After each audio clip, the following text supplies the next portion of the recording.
자, 어제 이제 이어서 계속해서 부정을 입었을 경우에 이제 어떻게 해야 되는가, 실제적으로 그 부분을 다루고 있습니다.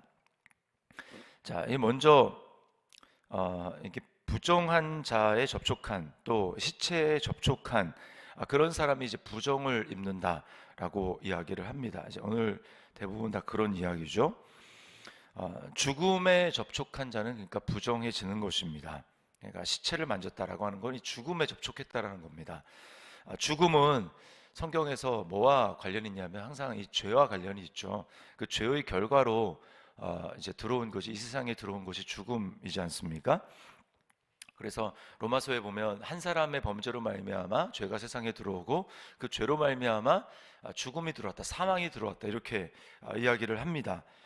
그러니까 반드시 이 죽음이라는 것은 죄와 연결이 되고, 그리고 하나님은 어떤 분이시냐면 하나님은 죽음과 상관이 없는 분입니다. 하나님은 생명, 이제 하나님이시죠. 생명의 하나님. 그래서 이제 예수님은 공생의 기간에 이 사두개인들이 또 사두개인들이 부활이 없다라고 얘기를 해가지고 이제 올가매려고 예수님에게 질문을 하잖아요. 뭐 이제 형수법 얘기를 들어가지고 이렇게 해가지고 이제 7명의 형제가 한 사람의 이제 그 큰 형수죠. 를 아내로 취했을 경우에 그럼 이제 누가 누구의 아내가 되냐, 뭐 이런 질문을 했을 때 예수님이 뭐라고 말씀하냐면 너희가 성경도 하나님도 모르기 때문에 잘못 오해했다라고 말씀을 하시면서, 하나님은 죽은 자의 하나님이 아니라 산 자의 하나님이다. 그러니까 하나님은 생명의 하나님, 죽은 자의 하나님이 아니라는 것입니다. 하나님은 생명 자체이시죠. 빛과 어두움이 함께 공존할 수 없는 것처럼 생명과 죽음은 동시에 공존할 수가 없습니다. 그래서 부정과 그로 말미암은 죄의 문제를 해결하지 못하면 그것은 하나님이 함께 하시는 이스라엘 백성들의 그 공동체 회중에서 끊어진다라고 이야기를 하죠. 그래서 13절 말씀에 보면 여호와의 성막을 더럽히면 어떻게 됩니까? 그가 중간에 보면 이스라엘에서 끊어질 것은 이라고 얘기를 하고, 또 20절 말씀에서도 보면 그러므로 회중 가운데서 끊어질 것이니, 이렇게 이야기를 합니다. 그러니까 이스라엘에게서 끊어지고 회중 가운데 끊어진다는 얘기는 다른 말로 하나님에게서 끊어진다라는 얘기입니다. 이것은 한두 사람의 문제가 아니에요. 여러분, 우리가 부모, 형제, 또 뭐 자녀들, 이런 죽음에 연결될 수밖에 없지 않습니까? 죽으면 우리는 그 시체를 만져야 되고 그 시체 있는 곳에 들어가야 되고, 그러면 오늘 다 이렇게 부정을 입는 거예요. 그러니까 사실은 여기서 자유로울 사람이 아무도 없는 것입니다. 우리는 죽음의 영향력에서 벗어날 수 없고 죄 때문에 죽음의 세력 안에 어쩔 수 없이 있게 됩니다.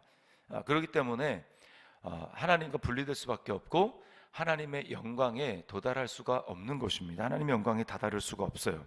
생명이신 하나님, 빛이신 하나님께 가까이 나갈 수 없는 존재, 그게 바로 저와 여러분이었습니다.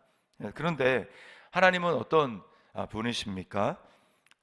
대책이 없는 우리, 하나님께 나아갈 수 없는 우리를 위해서 하나님 방법을 예비하시고 길을 열어주신 분이에요. 부정을 씻을 수 있는 방법을 허락해 주셨습니다. 그래서 그게 오늘 붉은, 어제 살펴본 거에 이어서 붉은 송아지의 재를 이제 생수 물에다가 뿌려서 그 물을 우슬초로 부정을 입은 사람들에게 뿌리면, 또 물건에게 뿌리면 이제 깨끗함을 입는다, 정해진다, 정결하게 된다라고 이야기를 합니다. 그리고 어제 말씀을 드린 것처럼 이 정결하게 하는 물이 바로 우리의 구원자이신, 우리 죄를 대속하시는 예수 그리스도라고 말씀을 드렸어요. 그리스도가 우리의 부정함을 가져가셔서 부정한 자로 십자가에서 죽으셨기 때문에 우리가 부정을 면하고 깨끗함을 입을 수 있게 된 것입니다. 멸망받아야 할 죄 자체로 여김을 받으셨어요. 주님은 십자가에 못 박히실 때 하나님의 아들로 못 박힌 것이 아니라 죄로, 그러니까 죄 자체로 여김을 받아서 멸망받아야 될, 진노해야 될 그 죄 자체로 여김을 받아 죽으셨습니다. 고린도서 5장 21절에 하나님이 죄를 알지도 못하신 이를 우리를 대신하여 죄로 삼으신 것은 우리로 하여금 그 안에서 하나님의 의가 되게 하려 하심이라. 골로새서 1장 13절, 그러므로 어떤 결과가 우리에게 주어졌습니까? 골로새서 1장 13절에 그가 우리를 흑암의 권세에서 건져내사 그의 사랑의 아들의 나라로 옮기셨으니, 예수 그리스도로 말미암아 우리는 이제 완전히 옮겨졌습니다. 죄와 또 캄캄한 흑암의 그 권세, 그 나라에서 예수 그리스도의 나라, 하나님의 나라로 옮겨졌어요. 이게 그리스도 안에서 우리에게 일어난 놀라운 일인 것입니다. 우리 자신에게 또 적용해 보겠습니다. 그리스도 안에서 우리는 흑암과 사망의 영역에서 완전히 벗어나 빛과 생명으로 충만한 하나님의 나라로 옮겨졌음을 믿고 감사합니까? 이 질문에 대해서 우리가 정말 내가 그렇다라고 믿는다면 거기에 대한 반응은 우리 기쁨과 감사와 찬양이어야 할 것입니다. 내 삶에 지금 현재 주어진 상황과 여건이 어떠하다 할지라도 내가 바로 정말 그런 존재라는 걸 믿는다면 우리는 감사할 수 있고 또 찬양할 수 있는 것입니다.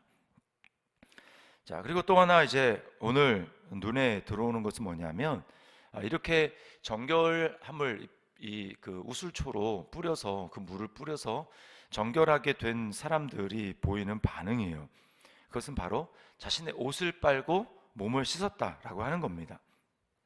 부정을 입지 않은 사람이 깨끗하게 하는 물을 이제 우슬초로 부정을 입은 사람들에게 뿌리면 그 부정을 입은 사람이 깨끗함을 받는데, 그 깨끗함을 받는 사람들이 스스로 해야 될 일이 뭐냐면 옷을 빨고 몸을 물로 씻는다라는 겁니다.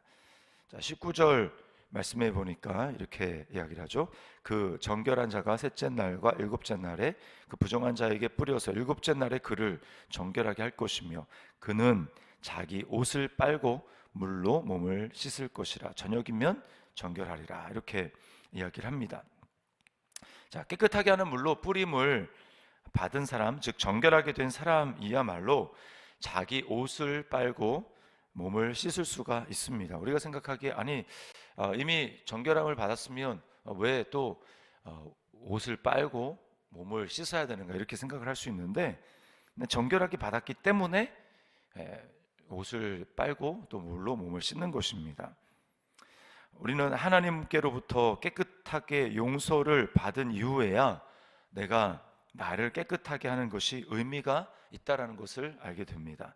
하나님으로부터 죄 용서를 받고 의롭다함을 받지 않은 사람은 아무리 자기가 도덕적으로 또 윤리적으로 바르게 살고 뭐 이렇게 뉘우치고 한다 할지라도 별로 의미가 없어요. 왜 그렇습니까? 하나님으로부터 용납과 용서를 받지 못하기 때문입니다. 예수님은 제자들의 발을 씻어주시면서 그런 말씀을 하셨어요. 이미 목욕한 자는 발밖에 씻을 필요가 없다. 그러니까 뭡니까? 목욕을 한 사람은 발을 씻어도 되지만 만약에 목욕을 하지 않았다 그러면 발 씻는 게 의미가 없다라는 거예요. 온몸이 더러운데 발만 씻어서 무슨 의미가 있겠냐라고 하는 것이죠. 우리가 매일 죄로부터 돌이키고 회개할 수 있는 이유는 예수님의 핏부림을 받아 이미 하나님의 자녀가 되고 하나님의 용납받은 존재가 되었기 때문에 그렇습니다. 근데 그런 것이 없으면, 하나님의 용서하심이 없으면 우리는 스스로 나를 깨끗하게 할 수가 없는 것입니다. 그런 생각조차도 하지 못하고 내가 설사 어떤 행위를 뉘우치고 그렇게 바르게 살려는 노력을 한다 할지라도 그것은 의미가 없는 거예요. 그러므로 우리가 핏부림을 받아서, 예수님의 핏부림을 받아서 하나님께 돌아설 수 있는 존재가 되었다라고 하는 것이 얼마나 놀랍고 감사한 일입니까? 그리스도로 말미암아 자신이 용서함을 받고 깨끗함을 받은 사람은 자신을 더럽히고 싶어하지 않습니다. 만약에 더럽혀졌다면 금방 그 더러움을 씻고 싶은 마음이 드는 것이죠. 아주 하얀 옷, 깨끗한 옷을, 세탁한 옷을 입었는데 거기에 더러운 게 이제 하나 딱 묻었다고, 뭐 검은 잉크가 묻든지 뭐 이렇게 딱 묻었다고 생각을 해보십시오. 그러면 그거 굉장히 신경이 쓰입니다. 왜냐하면 다 드러나니까. 그렇죠? 그러니까 그런 사람은 당장 옷을 빨 수밖에 없는 거예요. 그것이 깨끗하다라고 하는 의식을 가지고 있는 사람이 자연스러운 반응인 것입니다. 근데 만약에 뭐 옷이 막 더러워져도 뭐 계속 더러운 옷이었기 때문에 한 번도 빤 적이 없다. 그러면 거기에 뭐 또 뭐가 묻더라도 아이 빨아야지 뭐 이런 생각을 하지 않게 되는 것이죠. 우리는 그리스도 안에서 영광스러운 교회로 그리스도의 신부로 세워졌습니다. 예수님이 옆에 서 있다, 신부로 서 있다 라고 하는 것은 그 의식을 할 수밖에 없는 거예요. 여러분, 신랑과 신부가 결혼식장에서 이제 결혼하려고 섰는데 신랑이 아주 그냥 예수님이니까 아주 찬란하고 영광스러운 모습으로 서 있는데 신부는 아주 깨지지한 옷을 입고 있다. 그런 일이 있을 수 있을까요? 그러지 않지 않습니까? 똑같이 영광스러운 옷을 최대한의 꾸밀 수 있는 모습으로 입는 것이죠. 우리가 바로 그런 존재라는 것입니다. 우리는 내가 생각하기에는 연약하고 또 죄가 있고 이런 모습이지만 하나님이 그리스도 안에서 우리를 그렇게 용납해 주셨어요. 그리스도의 의의 옷을 우리에게 입혀 주셨기 때문에 우리는 우리 자신을 어떻게 여겨야 됩니까? 나는 이제 정결한 존재다. 나는 깨끗한 존재다. 그런 존재로 여기고 그런 옷을 입었기 때문에 날마다 자신을 정결하게 해야 하는 것입니다. 요한일서 3장 2절로 3절에 이런 말씀이 있습니다. 사랑하는 자들아, 우리가 지금은 하나님의 자녀라. 장래에 어떻게 될지는 아직 나타나지 아니하였으나 그가 나타나시면 우리가 그와 같을 줄을 아는 것은 그의 참모습 그대로 볼 것이기 때문이니 주를 향하여 이 소망을 가진 자마다 그의 깨끗하심과 같이 자기를 깨끗하게 하느니라.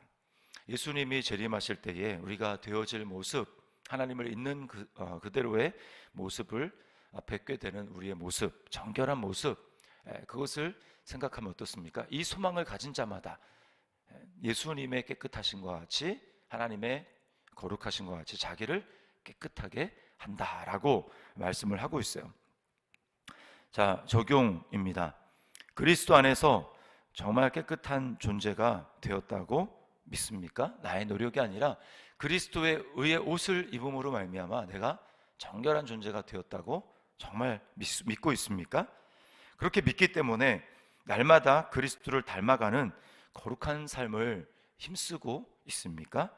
자기 옷을 그리스도의 피에 열심히 빨고 있습니까? 나의 부족한 모습이 드러나고 죄가 드러날 때 그것을 후회만 하고 나는 왜 이런가 산식하고 있는 것이 아니라 이미 용서를 받았기 때문에 그 옷을 빨고 있습니까?